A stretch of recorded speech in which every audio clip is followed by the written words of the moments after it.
Bonsoir à tous, bienvenue sur le plateau Equinoxoir, votre décryptage quotidien de l'actualité de lundi à vendredi 19h, 21h, 18h, 20h, Greenwich Mean Time. Le 6e championnat d'Afrique des Nations se joue au Cameroun depuis bientôt une semaine. Ce championnat qui regroupe la crème de la crème des footballeurs africains évoluant sur le continent offre un spectacle de haute facture de la vie de certains spécialistes du ballon rond. Cette qualité du jeu serait en partie due, selon leur avis, à la qualité des infrastructures mises en place par le gouvernement du Cameroun.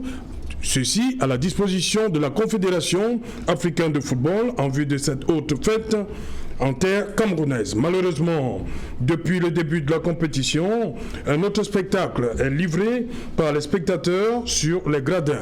Piétinement des sièges, pose des pieds sur les accoudoirs, les dossiers, occupation anarchique des places et dépôt d'ordures sur des emplacements inapproprié.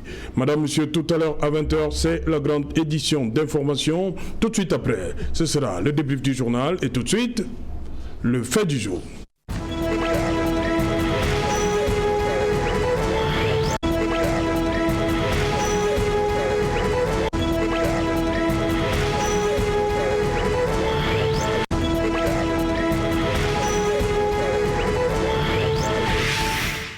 CHAN 2020, déviance et incivisme. Comment comprendre? Pour en parler, nous avons invité en plateau ce soir Cissé Bamanga. Bonsoir Cissé.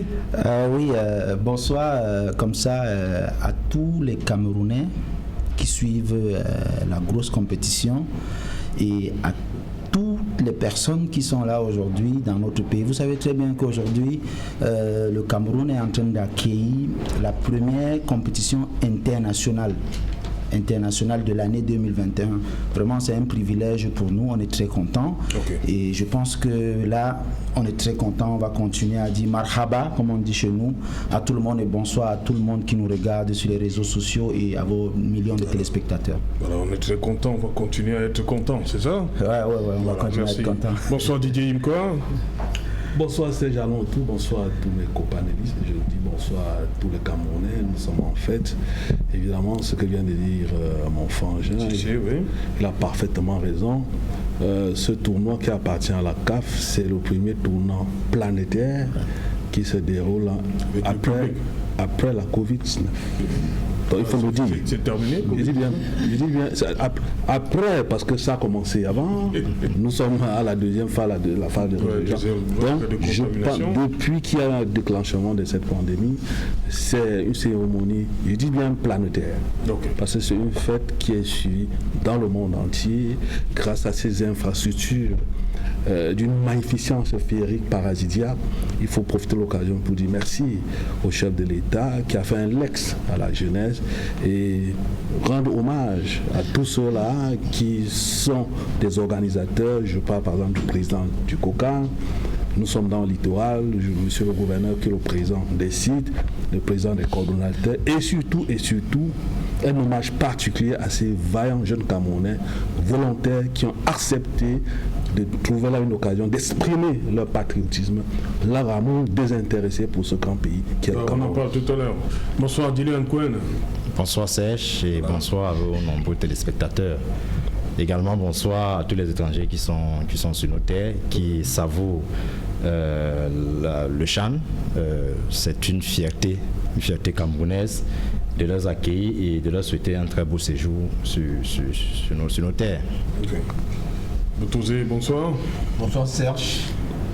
Je vais aller dans la même lancée pour dire bonsoir à tous ceux qui nous suivent, à tous ceux qui sont contents de l'organisation de la CAN au Cameroun en ce moment même. Vous savez, aujourd'hui, en dehors que c'est un jour de CAN, c'est aussi un jour important pour mon parti. Parce que les exécutifs des conseils régionaux ont été installés dans les 10 régions au Cameroun aujourd'hui. Cela annonce que les choses sérieuses vont véritablement commencer. Nous allons, à partir d'aujourd'hui, scruter leurs faits et gestes pour pouvoir les évaluer à la première année, voir si ça valait vraiment la peine de les choisir et si la mise en place de ces conseils régionaux va changer quelque chose au Cameroun. Kylian Nkouen, le ministre des Sports et de l'Éducation physique, il s'offusque de ce que depuis le début de la compétition, divers actes de déviance et d'incivisme ont été notés, surtout au niveau du complexe sportif de Japoma. Il a parlé de piétinement des sièges, pose des pieds sur les accoudoirs et les dossiers, occupation anarchique des places et dépôt d'ordures sur des emplacements inappropriés. Vous avez sûrement vu également ces images. Votre sentiment, qu'est-ce qui explique ces comportements-là de la part de certains de nos compatriotes?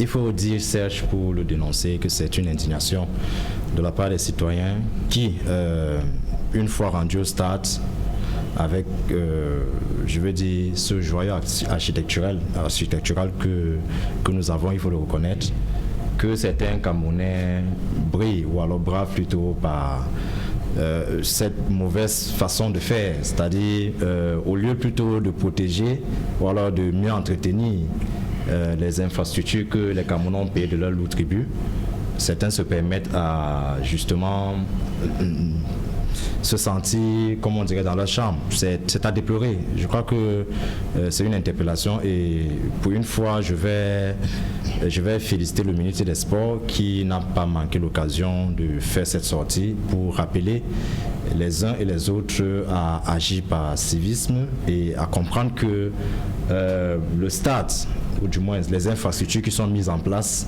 sont d'abord une fierté pour nous les Camerounais et un bijou à mieux entretenir. Je crois que le CHAN n'est pas la seule compétition qui va se jouer dans ces stades. On a plusieurs autres compétitions que nous... On a en image quelques-unes de ces actes répréhensibles. Là, oui. Je crois que c'est plutôt déplorable. On voit là des gens qui, sans aucune responsabilité certaine, se permettent de nous montrer, de nous faire vivre ces images. Je crois que c'est pas des bonnes images à apprécier et je crois que nous condamnons du moins et nous interpellons les uns et les autres à respecter du moins ce pourquoi les Camerounais se sont sacrifiés. Vous savez, la construction de ces stades nous a pris énormément d'argent et énormément de temps.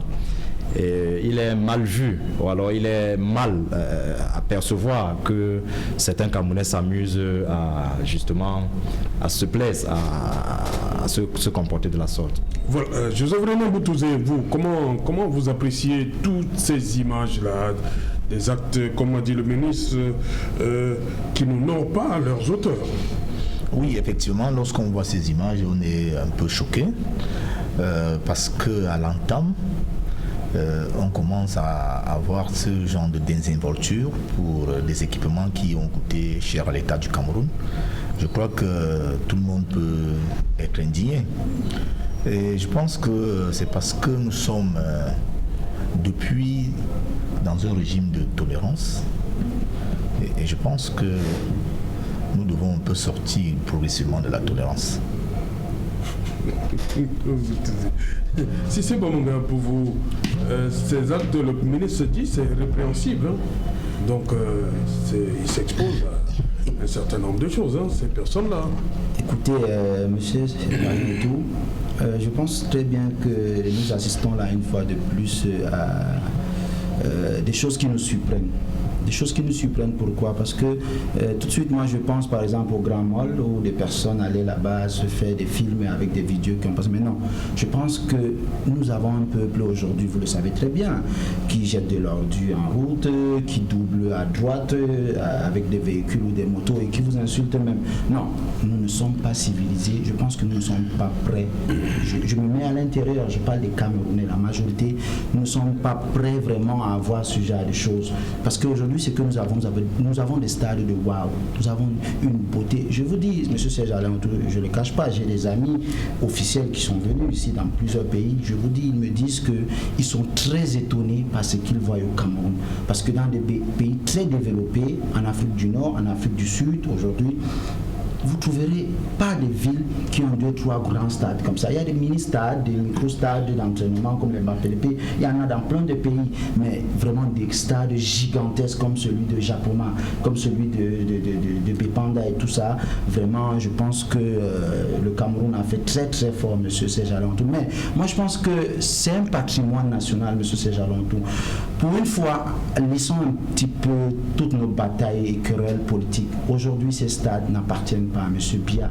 Ce stade appartient au Cameroun. Ce stade appartient aux Camerounais. Ce stade appartient à M. Sebamanga qui peut être président demain, qui va jouir de ce stade. Mais aujourd'hui, cet incivisme-là doit être sanctionné au plus haut niveau, M. Serge Alantou. Je suis très content de ce que je suis en train de voir, la note du COCAN et du MINSEP et tout ça. C'est très bien, mais il faut qu'on pousse encore très loin, M. Serge Alantou. Vous savez qu'aujourd'hui, nous sommes à l'ère du digital. On peut même aujourd'hui identifier ces personnes-là.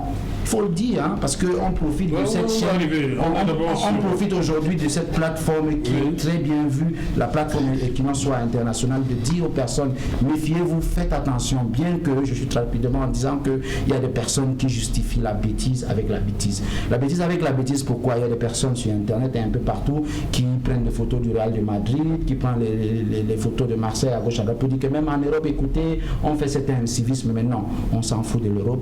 On a souffert pour avoir ces stades. Aujourd'hui, nous avons ces stades, nous devons les respecter et nous devons les entretenir.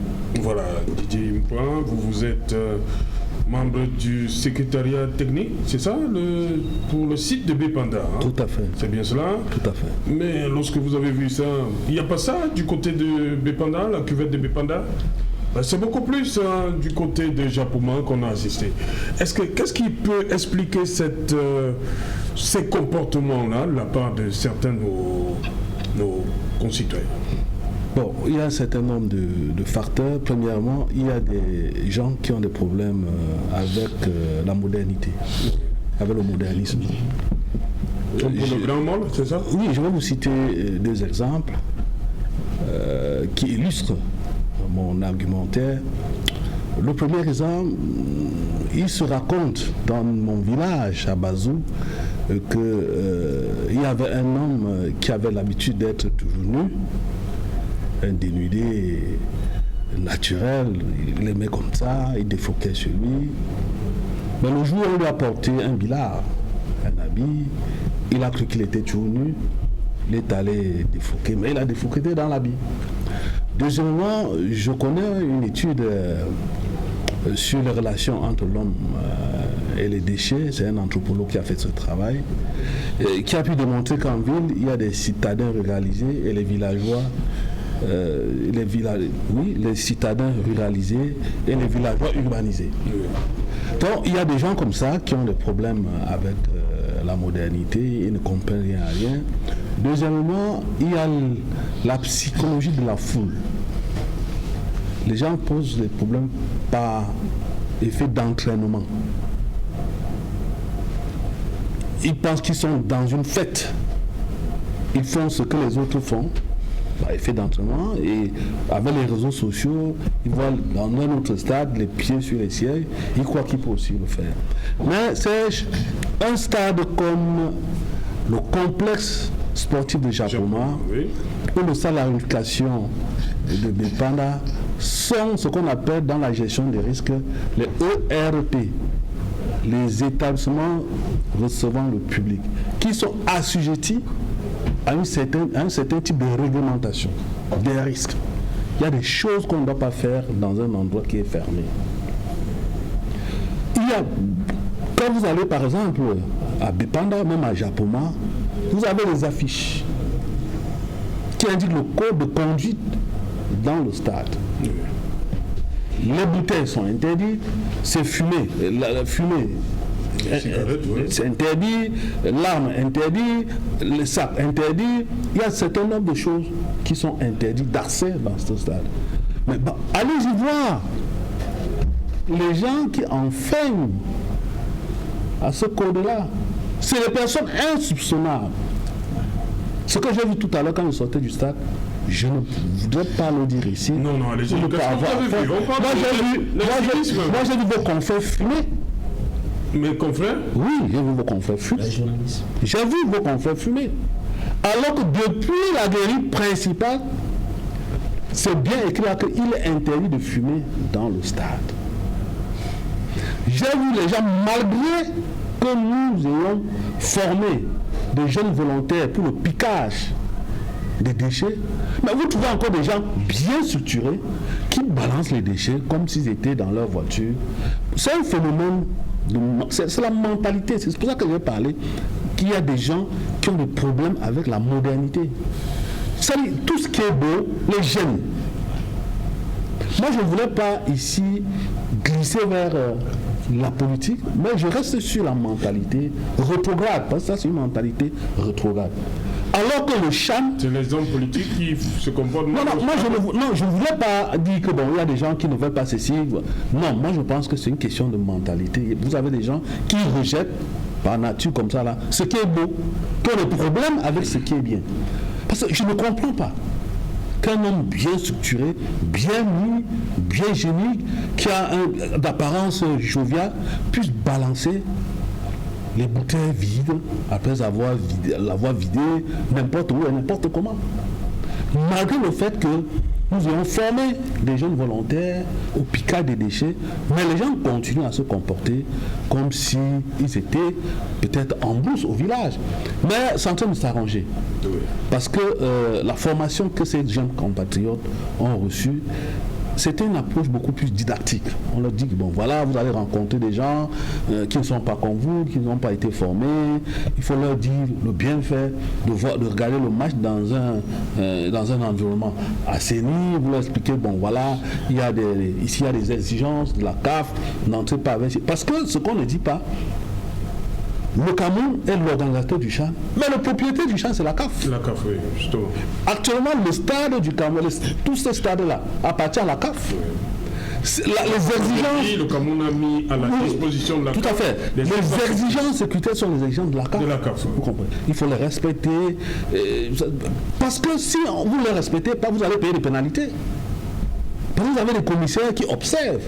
Donc moi, je pense que... Et il faut, là maintenant, je dis à tous ceux qui aiment le football et qui vont dans ces stades-là que le stade de Bepanda, par exemple, a au moins 300 caméras de surveillance. Lorsque vous prenez le billet, lorsque vous achetez un billet, ce billet est votre carte d'identité. Donc on peut vous repérer dans les secondes qui suivent.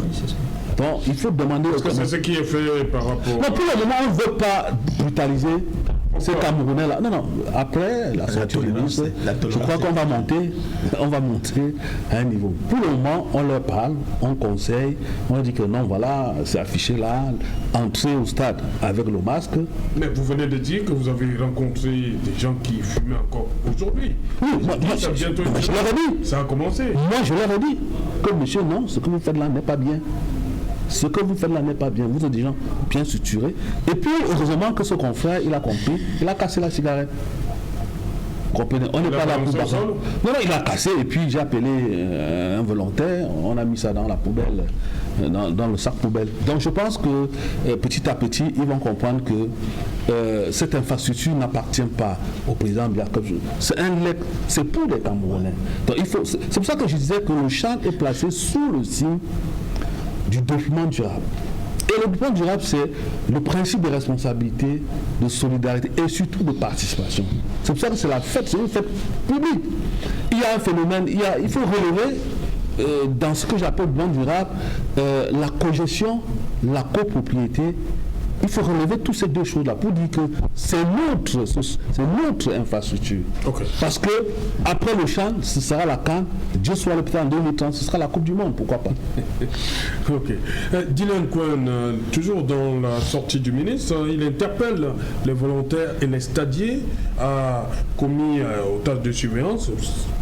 On a envie de se demander où est-ce qu'ils étaient, ces gens-là, les stadiers et les volontaires. Non, moi je ne vais pas tout de suite jeter les pots de banane sur ceux qui ont eu la charge de mettre le stade dans des conditions du moins d'hygiène et de salubrité. Mais je vais tout quand même relever que jusqu'ici, je crois que l'adresse du ministre est assez bien indiquée.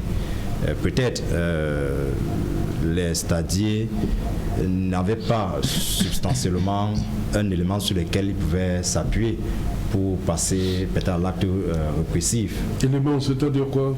Peut-être une autorisation, du moins quelque chose. Ils ont été recrutés avant le début de la compétition, non? Oui, mais je crois que le cahier des charges n'était pas clair pour eux. À ce niveau-là, la répression, puisqu'ici il faut qu'on passe. Non, c'est pas la répression. Vous devez, comme a dit Didier Imikwa, vous devez causer avec ceux-là qui s'écartent un peu de ce qui devrait être fait. Sauf que là, le stade, c'est difficile, on ne peut pas placer un stadier derrière un spectateur. Non, on voit comment ça se passe chez les autres. Ils sont placés, ils ont même le dos tourné au spectacle. Tout à fait, même si ils ont le dos tourné au spectacle, ils ne regardent pas le match. Ils regardent. Comment on n'a pas dit qu'il faut un stadier pour chaque téléspectateur, chaque spectateur. Oui, j'ai envie de vous poser encore la question. Où est-ce qu'ils étaient ce jour-là? Non, je ne veux pas me mettre je veux dire, à la place des stadiers ou alors leur dire ce qu'ils doivent faire. Ils savent très bien ce qu'ils doivent faire. Mais je note tout de moins que, puisque nous sommes à un début de compétition et qu'en réalité, je ne pense pas qu'ils aient su que de telles attitudes devaient se faire voir. Et bon, aujourd'hui, on a l'appui du ministre qui vient peut-être un peu réveiller pour leur dire désormais, vous avez du pain sur le plancher, il faut vous mettre en exercice pour effectivement faire régner l'ordre dans nos stades. Et à ce moment, je crois que c'est à partir de là que nous, maintenant, observateurs, nous pouvons les évaluer. Est-ce que désormais, on n'aura plus à vivre les spectateurs qui se permettent de porter les pieds sur des sièges qui coûtent déjà énormément cher? Est-ce qu'on n'aura plus, comme le grand frère Yimgwa l'a dit, les bouteilles qui vont traîner dans tout le stade, ou alors les papiers plastiques ou toutes les ordures que nous voyons ici et là? Donc, à partir de ce moment, nous sommes plus observants, on les observe, on voit jusqu'où ils vont tenir la rigueur de non seulement rappeler ou sensibiliser, mais également de passer à l'acte peut-être de répression, puisqu'il le faut. Il faut à un moment donné que les spectateurs comprennent que c'est un bien commun, un bien public qui mérite d'être entretenu et d'être respecté en tant que tel. Vous êtes pour la répression. Oui. Tous ces actes-là, ils doivent payer de tout ce qu'ils ont fait. C'est surtout cette image-là qu'ils ont renvoyée à la planète entière. Oui, Serge, j'étais en 2012 en N'Djamena. Oui. Et j'avais fait Maroua, Koussiri, traverser le pont arrivant à N'Djamena. Lorsque vous partez de Maroua jusqu'à Koussiri, comme c'est une savane qui a des arbustes, oui. C'est-à-dire qu'il n'y a que des... Vous voyez comment les plastiques noirs là seront accrochés partout sur ces arbustes là. Et dès que vous traversez le pont, là c'était en 2012, vous arrivez en N'Djamena, j'ai marché dans toute la ville de N'Djamena, je n'ai pas vu un seul plastique au sol. Un seul. Et j'ai dit là, nous étions en 2012. Et puis on m'a fait savoir que le gouvernement a interdit l'utilisation du plastique.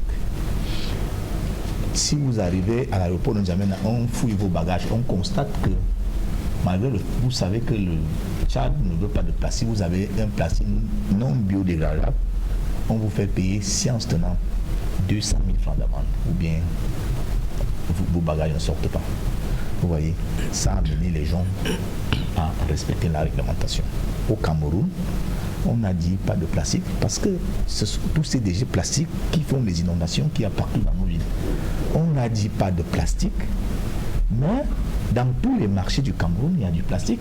Et puis on a une supercherie là-dedans. C'est que le plastique qu'on nous donnait dans les supermarchés pour emballer gratuitement, non seulement qu'ils n'ont pas changé la qualité, c'est toujours les mêmes plastiques non biodégradables, mais on nous les vend déjà. Maintenant, vous êtes obligé de payer la marchandise et de payer ce même plastique qui va aller créer du désordre urbain. Voilà. Donc, il faut véritablement aller vers la non-tolérance. Parce qu'il y a un excès de tolérance administrative au Cameroun. Moi, je voyais un reportage où on parlait du Rwanda, où on disait que le Rwanda, c'est un peu une forme de dictature encadrée, où on agit sur des éléments qui ne permettent pas à la société de pouvoir se développer, à la société de pouvoir s'épanouir. Moi, je pense que nous devons véritablement aller vers ça. Lorsque vous avez détourné de la fortune publique, on doit vous sanctionner tout de suite. Parce que si on laisse tout le temps de longues périodes, de longs moments, les gens ne vont pas véritablement prendre la gravité des actes qu'ils posent et les gens vont continuer à faire tout ce qu'ils veulent. Il faut véritablement que le peuple surveille les comportements des Camerounais dans l'ensemble, même des dirigeants des Camerounais, et que ceux qui sont au pouvoir actuellement puissent quand même minimalement agir contre des gens qui ne permettent pas au Cameroun d'atteindre le niveau où il devrait vraiment être aujourd'hui. Parce que le président de la République fait de son mieux. Mais qu'est-ce qui suit après? Regardez ces stades. Là maintenant, nous n'en sommes qu'à quelques spectateurs parce qu'on n'a pas permis à la grande masse d'aller au stade. Imaginez lorsque ça sera 50 000, 40 000 personnes. Mais les stades ne sont pas sales, hein. Les stades sont très propres. Hein. Lorsque ça sera 40 000, 50 000 personnes. Mais puisque vous-même, moi, je n'ai pas été... non, il y a des ordures. Non, je n'ai pas dit ça. Le ministre a dit qu'il y a des ordures. On parle plutôt des gens qui balancent les ordures n'importe comment. Oui, le ministre n'a pas dit que les stades sont sales. Non, écoutez. C'est différent. Didier, je sais que vous êtes un officiel. Non, c'est ce que je dis. Je sais que vous êtes un officiel. Vous pouvez dire que s'il y a 100 personnes, vous pouvez aller actuellement là, parce qu'il y a un deuxième match. Je vous mets au pari qu'aller actuellement à Japoma ou à dépendre où se joue ce match. Est-ce que j'ai parlé? Vous n'aurez pas ça. Est-ce que j'ai parlé de la saleté? Ok, voilà. J'ai dit, si on se plaint. Parlons beaucoup de la manipulation. Si on se plaint des actes d'incivisme, pendant que les stades ne sont même pas au 1/3. Je voudrais vous poser la question, si ces stades étaient remplis, il y aura multiplication du nombre de personnes qui vont donc poser ces actes d'incivisme. Alors on s'inquiète. Lorsque le Covid serait parti et que les gens pourront remplir les stades, est-ce qu'on aura la possibilité de garder même ces stades, même seulement pour 5 ans? Vous avez vu en 2 ans comment le palais des sports de Ouarda avait été totalement détruit, les toilettes bouchées et tout. C'est-à-dire que lorsque des gens... Lorsque les gens vont aux toilettes, il y a ceux qui ne veulent même pas attendre que se mettre là. Des gens commencent à... Partout ici. Et puis, si on ne les identifie pas et on sanctionne, comment ça va s'arrêter? Moi, je pense qu'il faut que ça commence à être un peu sévère au Cameroun. Ok, si c'est Bamanga, justement, le ministre qui interpelle les volontaires et les stadiers qui sont commis à la surveillance, nous maintiennent la discipline dans les stades. Il leur demande d'être un peu plus vigilants, attentifs et rigoureux. Mais on sait que depuis aujourd'hui, surtout les volontaires de Japoma, ils ont maille à partir avec le comité local d'organisation. Écoutez, je pense que pourquoi nous insistons, nous persistons sur le fait qu'on doit encadrer ou alors on doit rééduquer les personnes qui sont dans un stade de football. Non, il faut vraiment percer la plaie. Nous devons rééduquer, revoir notre façon de faire, nous les Camerounais. Je disais tout à l'heure, quand je prenais ma première prise de parole, que les personnes qui jettent des pots de banane sur le sol, qui vous doublent à droite, qui vous insultent à gauche et à droite, c'est pas dans un stade de football qu'ils doivent bien se comporter, monsieur Serge Alentour. Voilà donc ce que je pense. Je pense que le gouvernement doit être encore plus difficile avec nous, moi y compris. C'est-à-dire, le monde avance, avançons avec elle. Maintenant, pour revenir avec le petit incident, si vous voulez, j'appelle ça comme ça, qui vient maquiller un petit peu du noir dans la belle fête qui est très blanche, nous déplorons cela. Nous savons très bien qu'il y a toujours des personnes malheureusement, qui sont là pour profiter de ce qui se passe très bien pour se faire plein la faute. Voilà pourquoi je profite une fois de plus sur votre plateau pour dire à nos amis, les officiels de Douala qu'on connaît très bien, que je salue en passant, de faire très attention. Il y a des personnes qui veulent entrer en possession de quelque chose qui n'est pas le sien. Pourquoi je dis cela? Vous parlez tout à l'heure de petites mains qui sont rémunérées un petit peu entre 35 et 40 euros.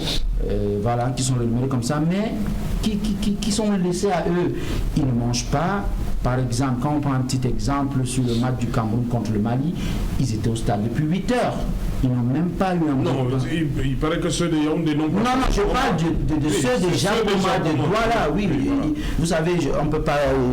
Je vous dis ce que je sais, qui est vrai. Oui. Voilà, il y a des personnes de Japoma, des petites mains... Parce que vous avez parlé du Cameroun au Mali, le Cameroun joue à Yaoundé. Oui, désolé, excusez-moi. Mais il y a des personnes ici à Japoma qui étaient là. Ils sont arrivés le matin, de 8 heures, même un sandwich ils n'ont pas eu, même une bouteille d'eau ils n'ont pas eu. Ils ont travaillé, ils ont fait ce qu'il y avait à faire et on les a demandé aujourd'hui, ce matin, de venir au siège du COCAN qui est à Bonandior. Au service du gouverneur. Mais ils sont allés là-bas, mais rien. Mais si vous allez en profondeur, puisque ce pays, on sait comment ça fonctionne très bien, en profondeur, vous verrez que cet argent-là a été débloqué. Puisque Yaoundé, ils n'ont pas de problème. Puisque à Yaoundé, ils n'ont pas de problème. Ils ont très bien perçu leurs 40 euros. Ils ont perçu cela. Mais pourquoi aujourd'hui? Je profite aujourd'hui, comme il y a un officiel sur la table qui... Nous sommes au Cameroun. Oui, mais nous sommes... écoutez, M. Sejalin, je parle en héros parce qu'aujourd'hui... Non, je vais vous dire quelque chose, M. Sejalin. Avant de venir ici, j'ai des officiels togolais, des amis. Vous savez très bien que je suis un peu introduit dans ce champ, bien que je ne suis pas très officiel comme lui. Il y a des amis qui nous suivent et ils ne connaissent pas le français et qui n'en soient suivis à travers le monde entier. Oui. Alors, quand je parle de 40 euros, c'est pour qu'ils avoisinent un petit peu. Et puis aujourd'hui, le monde il est ouvert, mais nous déplorons cela. Je pense que Didier Yunqua, dès que vous sortez de ce plateau, vous devez saisir cette affaire, vous rapprocher du gouverneur qui est le président du COCAN et autres, notre ami Emmanuel, comme pour que ces petites mains soient vraiment rémunérées et pour que la fête continue à être belle. Mais rapidement, M. Sejalin, nous déplorons encore un petit peu des embouteillages. Non, on y arrive. Le problème de ces personnes-là chargées du maintien de la discipline. Didier, s'il te plaît, tu es officiel, je t'envoie comme ça de récupérer cette affaire pour que les petits Camerounais qui ont exercé puissent avoir leur... Didier Yunqua est du côté de Bépanda. Je crois que là-bas, il ne se plaignent pas. Non, pas du tout. Involontaire. Okay. C'est ceux des Japonais qui se plaignent. Didier Yunqua, face à cette situation, pourquoi on doit toujours entendre des petits scandales? Pourquoi tout le temps au Cameroun?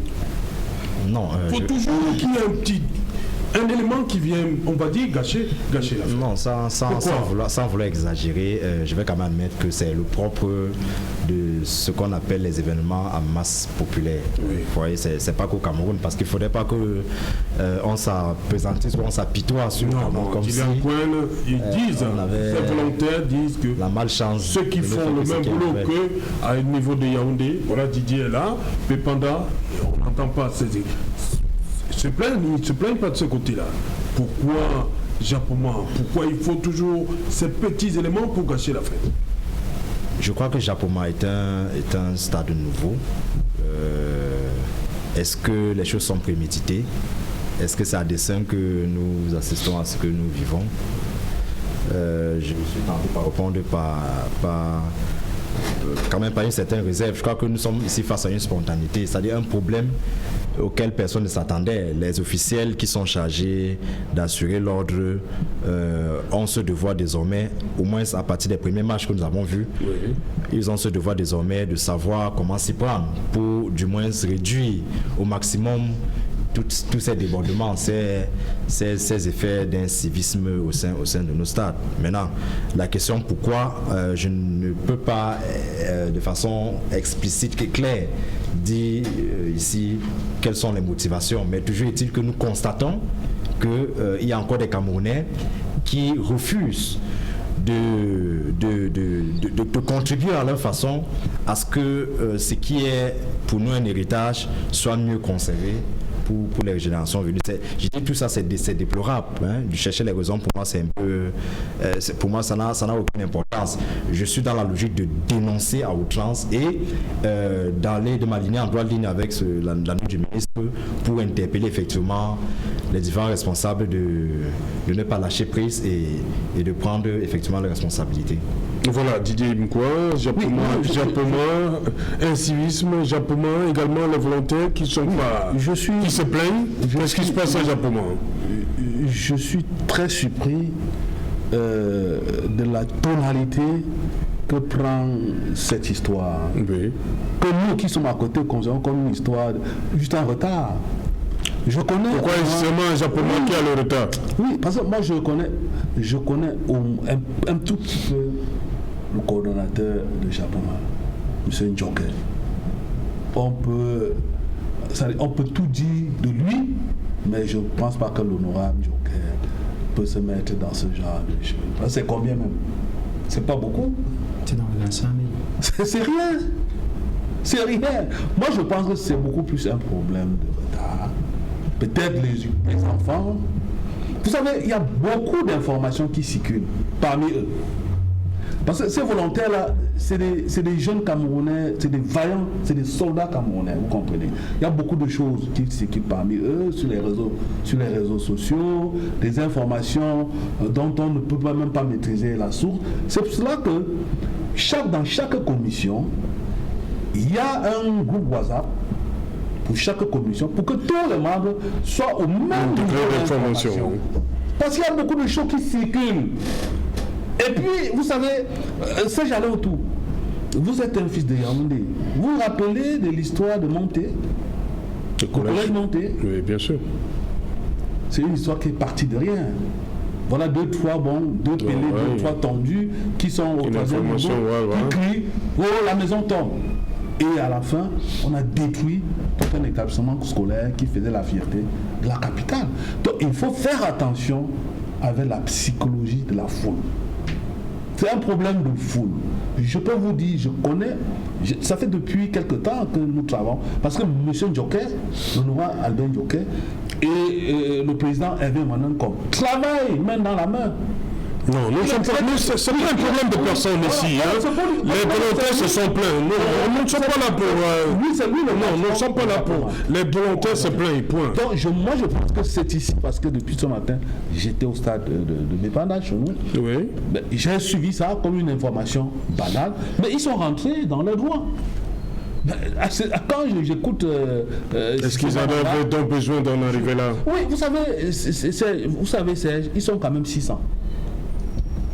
Presque 650. Didier, quoi? Ma question est celle-ci. 650 des jeunes. Pourquoi seulement Japoma? Pourquoi chez vous, à Bépanda, il n'y a pas ce problème? Non, il faut pourquoi Yaoundé, il n'y a pas ce problème? Il ne faut pas faire cette comparaison-là. Vous savez, chacun a sa manière, sa stratégie de gérer. Et je suis sûr et certain que ça doit être un problème de retard. Il n'y a rien là derrière. Parce qu'il y a des choses que je ne peux pas dire ici. J'ai vu, il y a des choses que je ne peux pas dire ici. Donc je pense que ça doit être un problème de retard. Parce que j'ai été au Kokan, c'est-à-dire au centre du Kokan, je crois 48 avant. J'ai vu comment on préparait déjà le paiement de ces gars. Et juste après, il y a la note du ministre. Il y a une note du ministre qui a réorganisé l'administration de ces volontaires-là.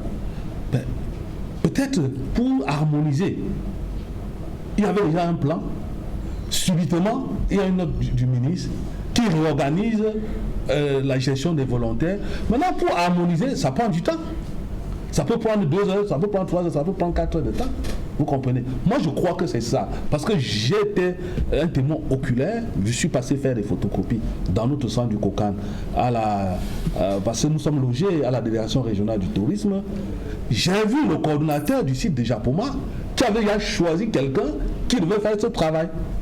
Mais juste après, voilà une note du ministre qui réorganise l'administration des volontaires. Il faut passer maintenant tout cet argent dans une autre main. Ça prend un temps. Vous êtes d'accord avec moi, Serge Alain? Je témoigne ils ont passé la journée là-bas, Didier. Didier, si on en parle, c'est parce que les personnes qui gèrent ces petites mains, ils se sont plaints, monsieur. Monsieur Cissé, vous regardez très c'est notre loin. pays. Non, je ne suis pas allé loin. Ils sont restés à Bourgogne de 8h jusqu'à 16h, monsieur Cissé, sans manger, sans rien. Alors qu'ailleurs, dans d'autres stades, par exemple à Yaoundé, c'est très bien géré. Ils ont même un bus, ils ont même le transport, ils ont même des sandwichs. Nous parlons pour que les choses s'améliorent. Nous ne parlons pas pour que, parce que nous n'avons pas les informations que je n'ai pas. Voilà, monsieur Didier. Vous comprenez, non? Moi, je n'ai pas ces informations. Didier. Je parle de ce que j'ai vu, Didier. Et je ne justifie rien. Didier. Ok, bon, on revient.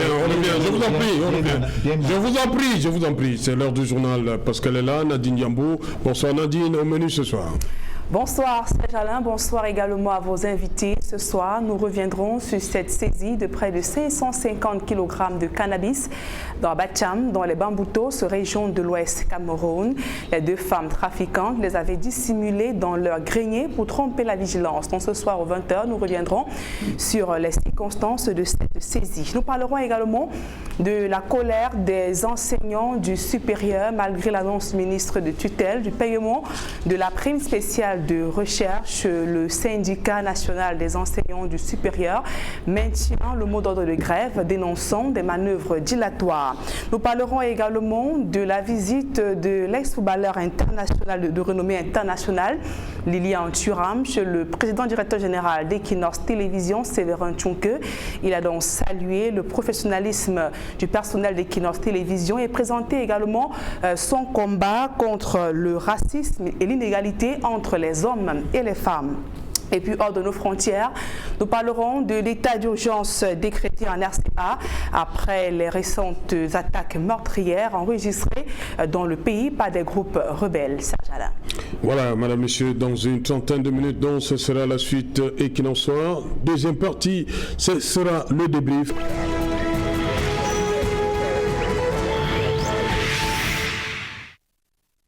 Sur le plateau Equinox, deuxième partie, c'est le début du journal, toujours en compagnie de Dilian Kouane, Cissé Bamanga, Didier Imkwa et Joseph-René Mboutouzé. Comme j'ai dit, des jeunes qui ont décidé une fois de plus de déposer des armes dans le cadre de cette crise et le président de la République qui appelle là, depuis octobre 2018, dans tous ses discours, il appelle les jeunes à déposer les armes, à quitter la brousse. Oui, Serge. Ça veut dire que le message passe? Oui, vous voyez, sur ce même plateau, un soir, j'avais montré le niveau d'artisan, d'apôtre de la paix qu'était le président Paul Biya, qui, en créant ces DDR, avait gracié ceux qui tuent dans les régions du Nozo. Puisque vous pouvez y être, à partir du moment où vous décidez de revenir dans l'ordre républicain, la société camerounaise, dans son ensemble incarnée par le président Paul Biya, vous pardonne, vous donne des chances de revenir à la vie sociale normale. Ça, c'est quelque chose d'une grandeur inestimable. Et vous savez, moi, je reste constant dans ma posture de dire que il y a bien évidemment une insécurité dans les régions du Nozo, mais nous ne sommes pas encore au stade où on doit crier sur tous les toits dans le monde entier qu'il y a une guerre dans ces régions-là. Ces derniers temps, j'ai assez lu des choses sur moi dans les réseaux sociaux. Je voudrais rappeler à ceux qui ont la chance de m'écouter ce soir que j'ai été affecté à la direction régionale de l'Ouest-Sud-Ouest, dont le siège est à Bamenda. Et ceux qui pensent que je ne suis pas allé prendre service, qu'ils se méprennent. C'est parce que je ne peux pas venir ici avec mon attestation de prise de service. Je suis effectivement allé prendre service dans cette direction régionale. Et actuellement, comme tout agent d'un service public, je bénéficie d'un congé annuel qui doit s'arrêter le 2 février. Bon, mais entre-temps, il y a d'autres événements en cours qui m'obligent à ne plus vouloir continuer sur le même bateau avec les managers actuels de la CNPS. Voilà. Donc ce n'est pas parce que j'ai peur de Bamenda. J'ai effectivement mon attestation de prise de service, j'ai mon attestation de congé. Okay. Et mon congé va finir le 2 février. Et j'irai à Bamenda si rien n'a évolué. Et d'ailleurs même si entre-temps je ne suis plus à la CNPS, de la même manière je suis allé au sud-ouest, j'irai au nord-ouest et je vous apporterai des photographies et des vidéos que je prendrai avec les peuples du nord-ouest, ici là même. Ok. Si c'est Bamanga, des jeunes qui déposent des armes, quelle interprétation vous faites? Le discours, le message du président passe, c'est ça? Je salue d'abord toute la commune de Tombel, qui est dans le coupé Maïnumba, une très belle commune. Il y a de très bons Camerounais là-bas et des Camerounaises. Nous sommes très satisfaits en fait, parce qu'aujourd'hui, voyez-vous, je pense que cette guerre a trop duré et elle a fait vraiment très mal, trop mal à tous les Camerounais. Parce qu'aujourd'hui, que vous voulez ou que vous ne voulez pas, vous êtes affectés par cette guerre. Allez du côté de Bonabéry par exemple, vous verrez. Voilà, donc moi je pense que le chef de l'État, une fois de plus, qui est un monsieur qui agit à sa façon, qui fait les choses comme il veut et comme il peut, nous le faisons confiance parce que c'est le président de tous les Camerounais. Et je pense que le DDR, c'est un exemple à suivre. Je pense pourquoi pas ceux qui ont suivi, qui ont baissé les armes à Tombel, pourquoi pas ne pas montrer les exemples à d'autres personnes, même dans la région de l'extrême nord, même dans la région de l'Adamawa, où il y a encore des petites actions comme ça. Je pense que nous sommes tous Camerounais. Et à un certain moment, on a vendu comme quoi cette guerre, dès que Biya Mosgo, c'est-à-dire si le président de la République, Paul Biya, il part, aujourd'hui la guerre va s'arrêter. Mais non. Non, monsieur Serge Alain Autou, je pense que ce genre de mécontentement de nos frères et sœurs, d'une partie du Cameroun, ça ne se termine pas comme ça. Je pense très bien qu'aujourd'hui, arrêtons-nous pour un mois, nous avons des étrangers chez nous, il y a une très belle fête qui est le Chan, et aujourd'hui, la cerise sur le gâteau, c'est qu'il y a des personnes qui étaient aujourd'hui, hier, dans des endroits négatifs, aujourd'hui qui sont positifs. Je n'ai que la joie dans le cœur, je n'ai que de l'amour dans le cœur, je suis content et c'est un exemple à suivre. Bravo, bravo, bravo, que la guerre cesse, c'est tout ce que nous souhaitons. Gillian Cohen, pour vous, c'est un signe que, comme dit souvent le ministère de l'administration territoriale, les choses sont en train de rentrer dans le normal. La situation est en train d'être maîtrisée? Alors, 10 jeunes ont déposé des armes et ça semble être un triomphalisme. Non, Serge, soyons sérieux. Nous vivons au Cameroun une guerre qui va au-delà de 4 ans. On ne peut pas se féliciter. Vous négligez que 10 personnes aient déposé les armes? 10 jeunes. Oui, c'est négligeable? C'est largement négligeable. Je crois que nous ne sommes pas ici dans le mécanisme de résolution que nous interpellons de tous nos voeux. Nous avons dit il faut poser des actes assez concrets pour mettre fin à cette guerre. On ne va pas triompher chaque fois que 2 personnes vont déposer les armes pour rejoindre le DDR. Je crois que c'est une chose que 10 jeunes aient pris conscience qu'une guerre contre la République est inutile. Mais c'est encore une autre chose que nous allons vers. C'est négligeable, on n'en parle pas. Nous allons vers les réelles solutions. Non, je dis il ne faut pas en faire un triomphalisme. Non, personne ne fait des triomphalismes. On développe l'actualité. Voyez-vous, au-delà de l'actualité, vous savez, j'ai suivi Bimanga tout à l'heure. C'est quand même 10 jeunes qui manipulaient des armes. Qui disaient bravo au chef de l'État. Et ça semblait être pour lui un exploit.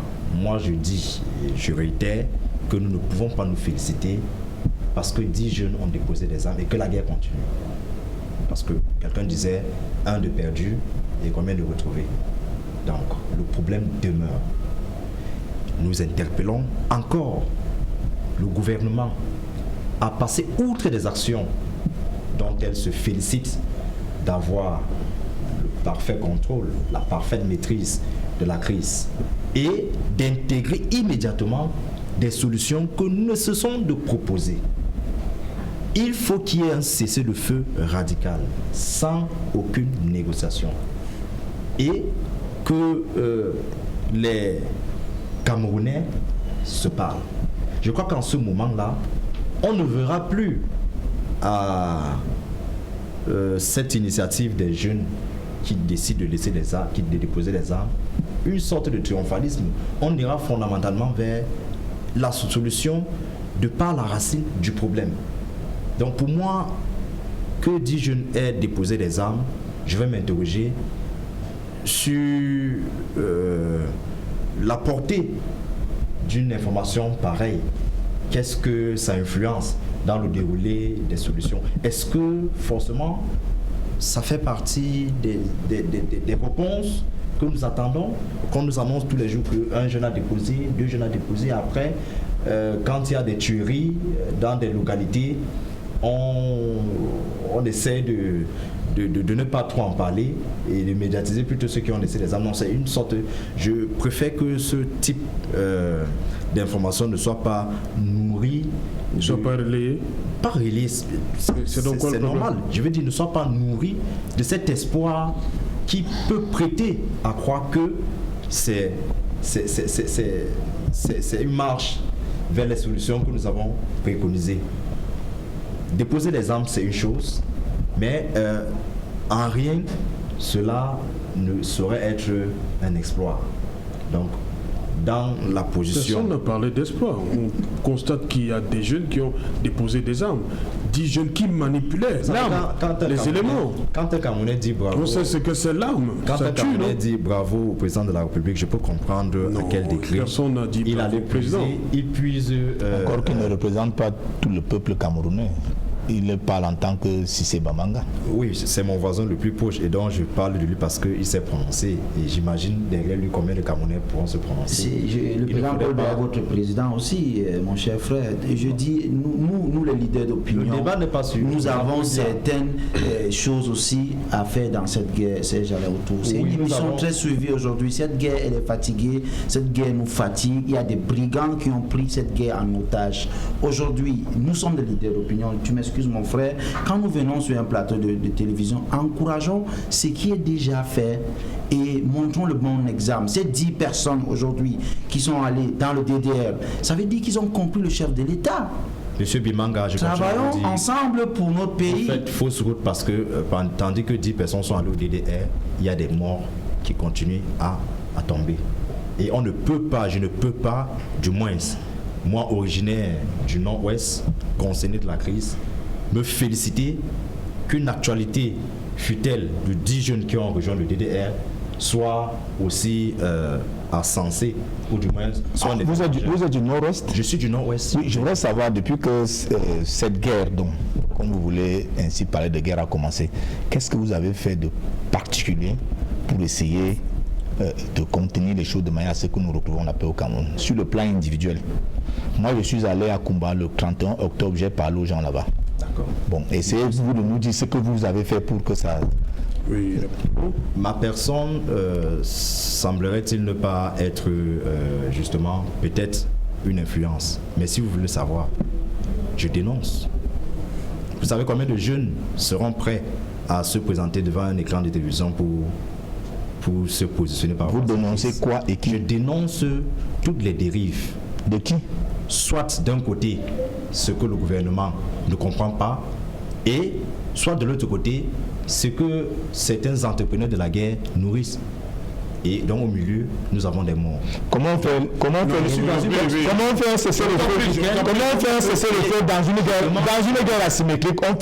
On procède à un cessez-le-feu. Qualifier de ce que vous voulez. J'ai dit, on procède à un cessez-le-feu. Nous sommes dans une guérilla à un problème et nous devons aller vers des solutions qui sont des solutions qui portent tous leurs fruits. Okay, et la solution ici, c'est de cesser le feu de façon radicale. Merci Dylan. Didier Imkwa, cette situation D'abord, vous aussi, c'est négligeable, non, 10 non, personnes non. qui est... Non, ce n'est pas du menu fretin. Tous les spécialistes de la polémologie, des études des guerres et de l'irénologie, des études de la paix, vous diront que dans un conflit armé, lorsque vous avez 5, 6, 7, 8, 10 personnes d'un camp de belligérants qui déposent les armes, rejoignent, comme dans ce cas, le camp républicain, c'est une brèche dans laquelle vous pouvez vous engouffrer pour engager un vrai dialogue. Parce que ces jeunes sont porteurs de beaucoup d'informations qu'il faut décrypter pour savoir par où commencer. Serge Alontou, vous êtes un brillant journaliste, il y a un fait majeur qui va se passer ces jours-ci. Le cardinal, son éminence, le cardinal Toumi sera reçu à la CRTV. C'est tout un symbole. Lorsqu'on sait que depuis un certain temps, le cardinal Toumi était presque à porte-à-faux contre le chef de l'État. Mais il sera reçu à la CRTV. C'est un symbole. Je ne suis pas communicateur, mais vous pouvez décrypter ce geste et comprendre beaucoup de choses. Je pense que il ne faut rien négliger dans cette guerre. Je considère que ces deux éléments sont comme des faisceaux lumineux qui traversent les nuages, les lourds nuages de ce conflit armé qui a tant duré et qui a fait trop de morts. Il revient maintenant à l'hégémon central, au prince, qui a toujours la main tendue, d'engager un vrai dialogue. Ces jeunes, de plus en plus, comprennent qu'on a exploité leur vulnérabilité, qui est peut-être la pauvreté, qui est peut-être le chômage. Ils sont lancés dans une guerre dont ils n'ont pas la maîtrise des tenants et des aboutissants. Je l'ai toujours dit, j'ai eu la chance que chaque fois que vous m'invitez à parler de ce problème, le conflit armé du Nozo, qu'il y a des commanditaires qui sont même parmi nous, qui ont choisi comme modèle politique la nécropolitique. C'est-à-dire, il faut tuer pour s'affirmer, pour avoir une certaine légitimité. Évidemment, cela ne peut pas être content lorsque les gens quittent le terrain de la guerre pour gagner le couloir républicain. Ils ne peuvent pas être contents. Cela va de soi. Beaucoup de gens ont cru peut-être que la guerre du Nozo pourrait c'était un cheval de Troie pour aller détrôner le président Biya Ituri. Évidemment, il ne peut pas être content. Beaucoup de gens en ont fait de cette guerre une ingénierie commerciale, une économie. Parce qu'à côté de la guerre, l'économie de la guerre. Cette zone est devenue presque un no man's land. Il y a des gens qui sont lancés dans le trafic de carburant, dans le trafic des produits illicites, la drogue, parce que comme c'est un vide, c'est devenu une société anomique. Il n'y a pas de normes là-bas. Et puis, évidemment, ces gens qui profitent grassement de cette guerre-là ne souhaiteraient pas qu'elle prenne fin. Donc moi, je pense qu'en tant que pacifiste, je suis dans un parti qui ne prône que la paix. Je ne peux que m'en féliciter. Que c'est une occasion qui est offerte comme ça au président Biya d'engager un dialogue. Et encore que ceux qui sont de ce côté de l'ordre région n'ont jamais dit que le dialogue de Yaoundé était la fin des dialogues. On est en permanence dans le dialogue. Vous comprenez? Je crois qu'il faut vite faire pour mettre fin à cette guerre. Je comprends mon ami d'en face, je le comprends très bien. Il est originaire de Bamenda. C'est un compatriote qui est touché dans sa chair. Je le comprends. Il peut ne pas être d'accord, il peut considérer ça comme du menu fretin, mais je le comprends. Parce que la proximité avec l'épicentre de la guerre fait que il ne peut pas avoir le même ressentiment que nous. Je le comprends. Je pense qu'aujourd'hui, il faut être humble. Quelqu'un vit à Douala. Écoutez, non, il est de là-bas. Même s'il vit à Douala, Boutouzé, toi tu as 100 000 francs. Je ne suis pas sûr que tu as perdu les parents là-bas. Il faut faire attention. Je crois qu'aujourd'hui, il faut être humble. Il faut être moins condescendant, moins péremptoire et comprendre que cette guerre-là a fait trop de mal à ce pays. Mon frère, ce n'est pas seulement à Bamenda. Cette zone-là est économiquement morte. elle est économiquement morte. Et vous savez qu'un pays est comme un corps humain. Lorsque vous avez mal à l'orteil, le malaise est général.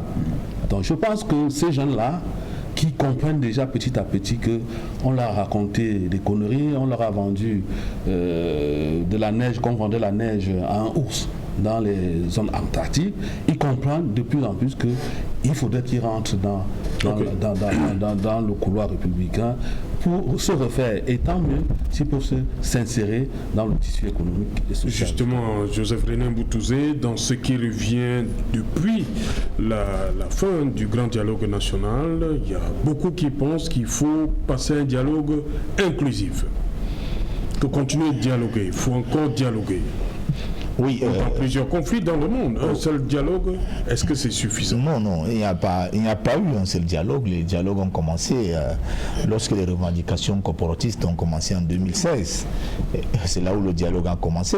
Mais là, on demande un dialogue inclusif. Oui, on a vu le gouvernement aller sur le terrain, parler aux gens. On a vu le ministre de l'administration territoriale, le très très grand ministre à Tangandji, on a vu le très très grand premier ministre camerounais qui sont allés dans ces régions-là parler aux gens.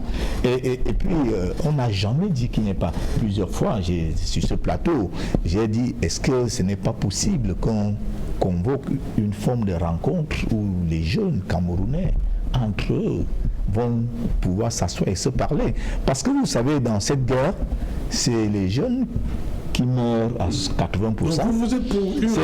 C'est les jeunes qui tuent et qui meurent. Oui. C'est-à-dire que vous voyez, donc même les militaires qui meurent, ce sont les jeunes, parce que je ne pense pas que des militaires de 50 ans et tout ça, on les envoie là-bas, ce sont des jeunes militaires. Ça veut dire que du côté de l'armée, ce sont les jeunes. Ceux qui sont en brousse et qui font la razzia dans les villages et auprès des populations, ce sont des jeunes. Alors, moi, je pense que c'est une solution qu'on doit trouver aussi au sein de la jeunesse. Moi, on était à l'école, à l'université, il y avait dans des communautés des associations de jeunes. Je ne pense pas que ces associations ont cessé d'exister.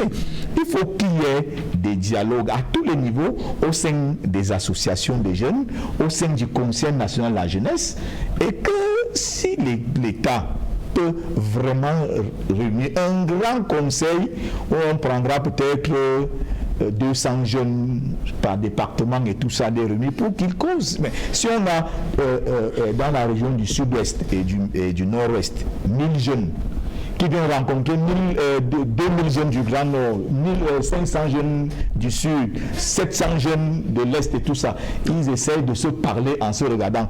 Parce que vous savez, ce sont nos enfants actuellement là, qui sont les décideurs dans nos foyers. Parce que il faut d'abord que la stabilité commence dans chaque foyer. Aimé Césaire avait dit qu'il ne peut pas avoir de pays stable sans famille stable. Alors, cette éducation, ces entretiens, doivent d'abord commencer dans nos cellules familiales. C'est-à-dire que les frères doivent pouvoir se parler, se dire les vérités entre eux, en famille, dans les villages, dans des communautés plus grandes et sur le plan national. Et il faut, moi, j'invite le gouvernement à encourager véritablement une rencontre où des jeunes peuvent se retrouver ensemble et se dire des choses. Parce que au grand dialogue national, moi, je n'y étais pas. J'aurais bien voulu y être, mais je n'y étais pas. Combien de jeunes auraient souhaité être là, mais qui ont été plutôt...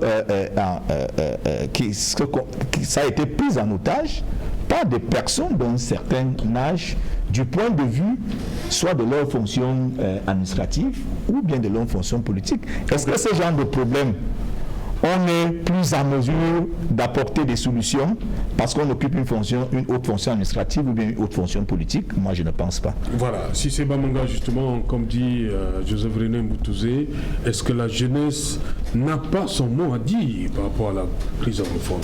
Est-ce qu'on a suffisamment écouté la jeunesse sur cette crise? Comme il a dit, c'est les jeunes qui sont au niveau des forces de défense et de sécurité, sont les jeunes qui tombent. De l'autre côté, il y a des jeunes qui tombent également, ceux qui ont pris des armes.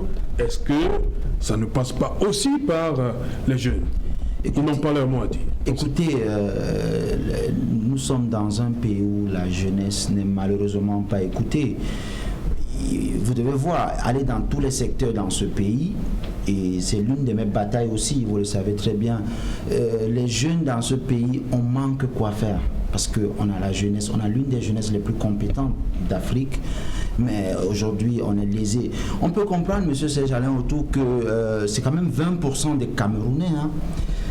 Quand vous prenez les anglophones, c'est 20%, c'est pas négligeable. Je peux comprendre mon cher frère panéliste de la droite, je peux comprendre ses frustrations. Mais ce que je peux dire, c'est qu'aujourd'hui, ce pays nous appartient tous aujourd'hui. Cette guerre doit s'arrêter parce qu'on a tellement perdu. On a perdu presque en tout dans cette guerre. Et malheureusement, le dialogue national, le premier, est venu un peu trop tard. C'est venu un petit peu d'une façon où ils ont accaparé cela. La jeunesse n'était pas vraiment... Je pense tout de suite, par exemple, au dialogue national, où même la jeunesse du Septentrion, qui était invitée là-bas, n'a pas pu avoir la parole comme il se fait. Non, moi je pense qu'aujourd'hui, le chef de l'État doit travailler avec la jeunesse, parce qu'aujourd'hui, lui, il est le sage. Maintenant, il faut des personnes dynamiques, il faut des personnes fortes, il faut des personnes qui peuvent apporter un plus pour que le Cameroun soit mieux que là où on est. Parce qu'aujourd'hui, M. Serge Alain Autou, tout n'est pas noir dans notre pays, mais nous savons que nous sommes dans un pays qui a un potentiel plus que ce qu'on peut avoir. Voyez-vous, aujourd'hui, nous sommes en train de recevoir une grosse compétition comme le CHAN. Mais nous n'avons même pas de championnat, M. Serge Alain Autou. Nous n'avons même pas de vrais dirigeants de football. Il y a une grosse bataille entre X et Y, qui ne sont même pas des footballeurs, qui sont des politiques. C'est ça que nous déplorons. Non. Pour revenir sur le sujet, je pense que ce pays nous appartient tous et que nous ne voulons pas cette personne, ce genre de personnes, c'est-à-dire ces vieilles élites-là, qui ont pris ce pays en otage, parce que ça, il faut le dire, je suis jeune, et ça, c'est le jeune Camerounais qui parle, ils ont pris ce pays en otage, qu'ils le veuillent, qu'ils ne le veuillent pas, l'alternance va se faire même naturellement. Mais aujourd'hui, c'est genre, si nous, aujourd'hui, nous ne sommes pas préparés à prendre les choses en main, nous n'allons pas fonctionner. Et je chute rapidement en disant que ceux qui sont aux affaires aujourd'hui, n'oubliez pas, M. Serge Alain Autou, tous, je dis bien tous, ont pris les choses, ils se sont mis aux affaires très très jeunes, hein? Très très jeune, à 23 ans, à 22 ans, machin. Et je peux le citer aujourd'hui, vous savez, le président de l'ADD, un jour il s'est moqué de moi, il m'a demandé que j'avais quel âge, je lui ai dit que j'avais 35 ans, il s'est moqué de moi, il me dit qu'à 35 ans, j'étais déjà un haut fonctionnaire. Aujourd'hui, moi, à 35 ans, je viens encore sur le plateau pour dénoncer. Mais non, nous devons participer. Ces gens-là qui ont pris ce pays en otage, malheureusement, ils doivent comprendre que s'ils continuent dans la même lancée, dans la même bêtise, naturellement, les choses vont se faire et ils verront. Dylan Cohen, la jeunesse chère à Canon dans le conflit du nord-ouest et du sud-ouest, mais est-ce que au niveau de la prise de parole, la jeunesse est écartée? Oui, effectivement, c'est voulu. Vous savez, c'est voulu du régime en place de ne pas aller vers justement ceux qui subissent les pires affres de cette guerre. Parce que si un temps soit peu, on était allé vers le sens que M. Boutouzé disait, c'est-à-dire que permettre qu'il y ait des rencontres entre les jeunes, ça peut être dans des milieux universitaires, ça peut être dans des grands forums, pour débattre fondamentalement de ce problème de la crise anglophone. Je crois qu'en ce moment-là, on aurait au moins des pistes sur lesquelles on sera en train de surfer pour aller vers des solutions. Mais non, il y a une sorte de mauvaise volonté d'adresser le problème en tant que tel et de permettre que le débat soit un débat, du moins, qui peut laisser naître ces solutions pérennes. Vous savez, la crise anglophone aujourd'hui démontre que nous devons nous départir du cosmétique. Je disais tout à l'heure que le mal profond que j'éprouve, ce sont ces morts, plus, qui tombent. Et il est aujourd'hui impensable que pour un acte comme les 10 jeunes qui ont rejoint le DDR, il est impensable que fondamentalement nous, qui avons soif de ces solutions, d'une fin radicale, c'est-à-dire que nous parlons ici de fin radicale, de la guerre, que nous soyons en train de nous féliciter, ou alors que nous prenons cette information comme dirait une satisfaction quelconque. Non, je vois en mal que 10 personnes qui auraient pris conscience, je suis très d'accord, qu'ils ont pris conscience que vivre retranché et tuer les gens avec des armes, pourtant ils n'ont pas qualité. C'est ce point-là, au moins je peux être d'accord avec tout le monde. Mais j'ai dit que je me refuse de me réjouir parce que 10 ont rejoint le DDR quand la guerre en elle-même continue. Je serais très ému de comprendre que le gouvernement a mis en place des ouvertures pour que ceux qui vivent retranchés annoncent au moins qu'ils ont déposé les armes, peut-être là où ils sont, qu'ils ont déposé les armes, mais qu'ils ne sont plus prêts à mener des attaques frontales avec l'armée républicaine. Et en ce moment-là, je crois que je me serais félicité que le gouvernement a posé un acte qui a un effet et donc qui va dans le sens de mettre fin à la guerre. Didier Mkoa, rapidement, vous sort 30 secondes. Oui, moi je pense que on a encore une opportunité de trouver un médiateur qui a une légitimité certaine, c'est le candidat Toumi. Moi je crois que à son âge là, on n'a plus rien à gagner, on n'a plus rien à perdre, pardon, mais on a beaucoup à gagner. Il est presque dans la même tranche d'âge que le président Biya. Je crois qu'on peut l'utiliser. Pourquoi pas le seul leader politique qui est encore resté dans cette zone-là, le chairman Milton Founi. Serge Alontou, la jeunesse, c'est à peu près 60% de la population camerounaise. Elle a en même temps une bombe sociale, mais elle a aussi une grosse opportunité. Parce que c'est la jeunesse qui achète les téléphones de 100 000, 200 000, 300 000, les voitures de 3 millions. Donc il faut savoir l'exploiter. Il y a dans mon village, on dit que si tu ne veux pas que le cancre-là rentre dans ton mur, évite qu'il y ait des fissures.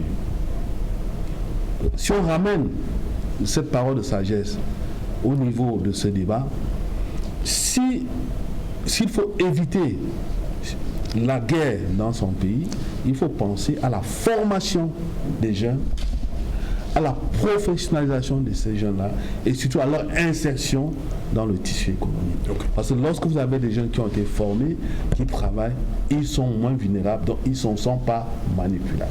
Ok, merci cher monsieur d'être venu, merci Dylan, merci Joseph René Mboutouzé, merci, on arrive au terme malheureusement, merci Didier Mkoa, merci Cissé Bamanga, voilà, vous êtes souvent invité, hein. Prochaine fois vous allez, nous sommes pris par le temps. Nous sommes pris je voudrais quand même rapidement. Allez-y, rapidement. Oui. Je voudrais quand même dire que je bois du petit lait sur ce tableau avec la magnificence avec laquelle les Camerounais apprécient nos stades qui ont été construits. Quand je pense que ici même certaines personnes disaient qu'il n'y a pas de stade, rien ne sera fait, il n'y aura pas de chant et tout ça. De la même manière qu'ils sont contents d'aller dans ces jolis stades, j'ai foi que dans quelques mois, chaque Camerounais pourra être heureux dans n'importe quelle ville du Cameroun. Ok, merci, le message est passé. Alors monsieur, nous sommes arrivés au terme de cette édition, la dernière de la semaine, et qui nous soit, on se retrouve lundi lorsqu'il sera 19h. Bonsoir, Michael Ngandou Ngandjoui.